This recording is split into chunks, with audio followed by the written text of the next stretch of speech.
Guys, કેમ છો? મજામાં? જય માતાજી બધાને. અમે અત્યારે બોટાદ આવ્યા છીએ. કાકાનું ઘર મળતું નથી, તો કાકા લેવા માટે આવે છે. અમે એમની રાહ જોઈ રહ્યા છીએ. તો કાકાનો કોલ આવ્યો કે તે અત્યારે આગળ ઊભા છે, તો અમે હવે અત્યારે આગળ જઈ રહ્યા છીએ ધીરે ધીરે. તો કાકા આવી ગયા છે અમને લેવા માટે. શકો છો જે આગળ જાય છે તે મારા કાકા છે અને પાછળ છે એ મારી સિસ્ટર છે. તો અમે અત્યારે એમને ફોલો કરીએ છીએ કેમ કે અમે તેમનું ઘર અહીંયાથી જોયું નથી. ફાઇનલી અમે કાકાના ઘરે પહોંચી ગયા છીએ. કાકા લેવા આવ્યા હતા અમને. આ કૃષ્ણાબેન છે, કાકા છે. કાકા છે, અમને લેવા આવ્યા હતા. એવા રસ્તો દેખાડ્યો છે ને હેરાન થઈ ગયા છે. બરોબર.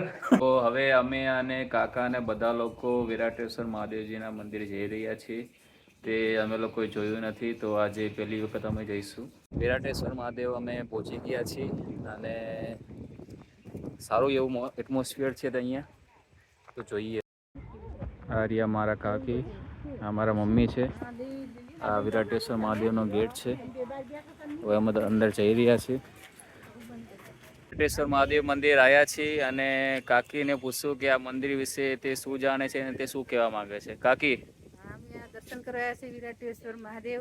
બહુ જૂનું મંદિર છે, સારું છે. અને અહીંયા આવો એટલે તમને બહુ શાંતિ થાય દર્શન કરો એટલે.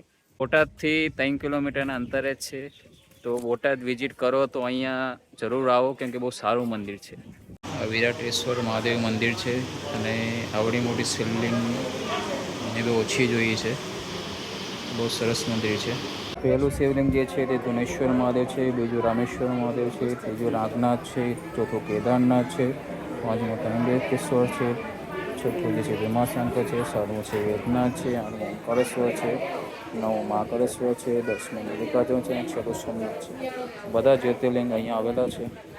આ મંદિરમાં વટુ ભૈરવ દાદા અને કાર ભૈરવ દાદા બંનેનું મંદિર આવેલું છે, તો તે બહુ સારી વાત છે.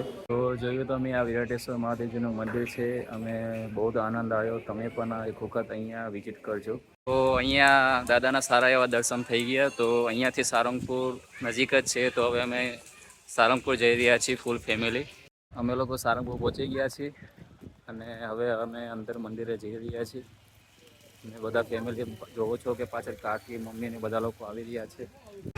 અમે સારંગપુર મંદિર પહોંચી ગયા છીએ અને જોઈ શકો છો અત્યારે આરતીનો સમય થઈ ગયો છે, એટલા માટે આ બહુ લાંબી લાઈન છે. આ સારંગપુરની નવી ભોજનાલય છે, ત્રયમાની ભોજનાલય છે. અને અહીંયા જે લોકો ચાલી નથી શકતા એ લોકો માટે લિફ્ટ પણ બનાવી છે, મીન્સ કે સ્ટેરકેસ કહેવાય છે તેને. તો તમે જોઈએ ભોજનાલય કેટલી સરસ એવી ભોજનાલય બનાવેલી છે. અને હવે હું તમને બતાવી રહ્યો છું કે અહીંયા એક પૂજા પાઠ પણ એક સરસ એવું બનાવાયું છે. એ દેખાય છે તે આખું પૂજાખંડ છે. બહુ સરસ એવું સ્ટ્રક્ચર બનાવ્યું છે. અહીંયા એક વડતાળ ધાર્મિક સ્ટોર પણ છે, તે પણ બહુ સારું સ્ટ્રક્ચર બનાવ્યું છે.